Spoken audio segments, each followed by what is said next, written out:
Friends, welcome to Saintha lifestyle. நீங்கள் நம்ம சேனலில் என்ன வீடியோ பார்க்க போகிறோம் அப்படின்னு பார்த்தீங்கன்னா, இந்த ஃப்ளோட்டிங் மார்க்கர் வந்து நான் ரீசெண்டாக வாங்கினேன். அதோட ரிவ்யூ தான் பார்க்க போகிறோம். இது வந்து அவ்வளோ பெரிய விஷயமா அப்படின்னு கேட்டிங்கன்னா இல்லை தான். ஸோ வந்து எனக்கு தெரிஞ்சுக்கிட்டது வந்து வாவ் அப்படின்ட்டு இருந்தது. ஸோ உங்களுக்கும் நீங்கள் தெரிஞ்சுக்கிட்டா நல்லாயிருக்கும் அப்படின்னு சொல்லி தான் அந்த வீடியோ ஷூட் பண்ணியிருக்கேன். இன்னொன்று வந்து எனக்கு கொஞ்சம் கோல்டாக இருக்கனால வாய்ஸ் கொஞ்சம் ஒரு மாதிரி தான் இருக்கும், அட்ஜஸ்ட் பண்ணிக்கோங்க. இதில் நான் வந்துட்டு 2 கலர் வாங்கியிருக்கேன். மெயினாக நான் இது வந்துட்டு இதுக்காண்டி இல்லாமல் நம்ம வீடியோ போடணும், ஷார்ட்ஸ்லேயே போட்டுக்கலாம் தான் நான் நினச்சேன். ஷார்ட்ஸில் அப்லோட் பண்ணும்போது எனக்கு அவ்வளோவா ரீச் இல்லை. ஸோ வந்துட்டு ஃபுல் வீடியோ போட்டால் கொஞ்சம் இன்னும் கொஞ்சம் பேர் பார்ப்பாங்க அப்படின்னு சொல்லி தான் நான் இந்த வீடியோ எடுத்திருக்கேன். எனக்கு இது வந்து ஃபஸ்ட் டைம் தான். நிறைய பேருக்கு தெரிஞ்சிருக்கும், நிறைய பேருக்கு தெரியாமலும் இந்த சில பேர் இருக்க தான் செய்கிறாங்க. தெரியாதவங்களுக்காண்டி தான் நான் இந்த வீடியோ போடுறேன் வந்துட்டு. ஓகேவா? ஃப்ளோட்டிங் மார்க்கர் அப்படின்னா என்னதுன்னா, ஒரு ஸ்பூனில் வந்துட்டு நம்ம இதை வச்சுட்டு எழுதிட்டு அதை வந்துட்டு தண்ணியில் விடும்போது நம்ம என்ன எழுதுகிறோமோ அது வந்து அப்படியே வரும். சூப்பராக இருக்கும். இது ஒன்றோட ரேட் பார்த்திங்கன்னா 17 ரூபா தான். ரீசெண்டாக நான் நிறைய நம்மளுக்கு ஒரு டிஸ்கரேஜ் பண்ணுற மாதிரியே கமெண்ட்ஸ் வந்து நான் படித்தேன். ஸோ அவங்களுக்குலாம் நான் வந்து என்ன சொல்கிறேன் அப்படின்னா, உங்களுக்கு வந்து வீடியோ பிடிச்சா பாருங்கள், பிடிக்கலையா ஸ்கிப் பண்ணிடுங்க. வீணாக வந்துட்டு வீடியோ பார்த்துட்டு குறை சொல்லிகிட்டு இருக்க வேண்டாம்.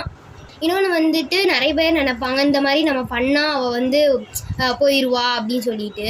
நான் அதுக்கெலாம் பயப்படுற ஆள் வந்துட்டு நான் கிடையாது. எவ்வளோ தான் வந்துட்டு திட்டினாலும் நான் அதுக்கு வந்து பதில் சொல்வேனே தவிர நான் இதை விட்டு போயிடணும் அப்படின்னு நான் பயந்தது கிடையாது.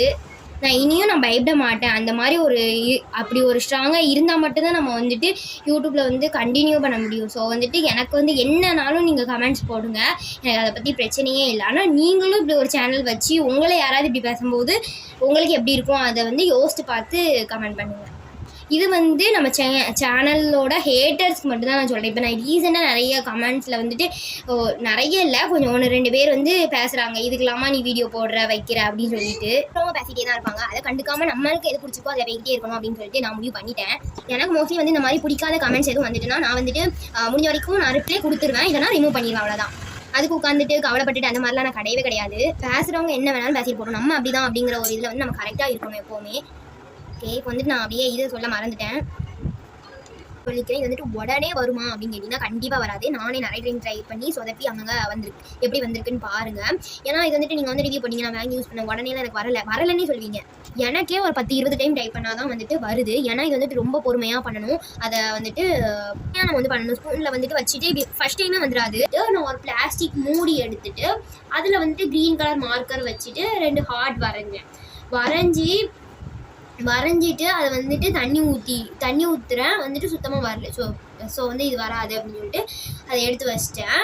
நெக்ஸ்ட் வந்து பார்த்தீங்கன்னா இந்த ஒரு பவுல்லே நம்ம ட்ரை பண்ணிடலாம்னு சொல்லிட்டு பவுல் எடுத்து வச்சு ஒரு க்ரீன் ஹார்ட் வந்துட்டு வரைஞ்சேன். நிறைய சொதப்பல் வந்துச்சு. அதுக்கப்புறம் ஒரு க்ரீன் ஹார்ட் வந்துச்சு, அப்புறம் ரெட் ஹார்ட்டும் வச்சேன், வந்துச்சு. சூப்பராக எனக்கு பர்ஃபெக்டாக வந்துச்சு. எனக்கே வாவ் அப்படிங்கிற மாதிரி சூப்பராக இருந்துச்சு. ஆனால் அது கொஞ்சம் பொறுமையாக பண்ணால் மட்டும்தான் வரும். நான் வந்து வீடியோ வந்துட்டு ஆஃப் பண்ணிவிட்டு நிறைய விளாண்டேன். அது வந்து எல்லாத்தையுமே காட்ட முடியாது இல்லையா, ரொம்ப லென்த்தாக போகும்னு சொல்லிட்டு வீடியோ ஆஃப் பண்ணிட்டு இந்த 2 ஹார்ட் மட்டும் நான் வீடியோவில் காமிச்சிட்டு முடிச்சிட்டேன். வீடியோ ஆஃப் பண்ணிவிட்டு பார்த்தீங்கன்னா நான் வந்து ஃபிஷ் மாதிரி வரைஞ்சி தண்ணியில் விட்டால் மிதக்கிற மாதிரி இருக்கும் அப்படின்லாம் சொல்லிட்டு ரெட் ஃபிஷ் க்ரீன் ஃபிஷ் மாதிரி சும்மா சிம்பிளாக பேசிக் ஃபிஷ் மாதிரி வரைஞ்சி விட்டு ஃபிஷ் மிதக்கிற மாதிரி இருந்துச்சு. 4-5 ஃபிஷ் வந்து வரைஞ்சி இது பண்ணிவிட்டு இந்த மாதிரி விளாண்டுட்டு இருந்தேன். அதோட வீடியோ நான் எடுக்கலை, ஆனால் ஒரே ஒரு ஃபோட்டோ மட்டும் இருந்துச்சு, நான் வேணால் ஆட் பண்ணுறேன். ஓகே, ரொம்ப பேசிகிட்டே இருந்தாலும் உங்களுக்கும் போர் அடிக்கும். ஓகே, வீடியோ வந்துட்டு அவ்வளோதான். நெக்ஸ்ட் ஒரு வீடியோவில் மீட் பண்ணலாம், இன்ட்ரெஸ்டிங்கான கிராஃப்ட் வீடியோவில். நிறைய பேர் ஸ்கூல் ஸ்டார்ட் ஆகிடுச்சு, மோஸ்ட்லி வந்து வீடியோ போட முடியுமா அப்படின்னு தெரியலை, பார்க்கலாம். ஓகே, நெக்ஸ்ட் ஒரு இன்ட்ரெஸ்டிங்கான வீடியோவில் மீட் பண்ணலாம். Tata, bye bye. Thank you for வாட்சிங். பை பாய்.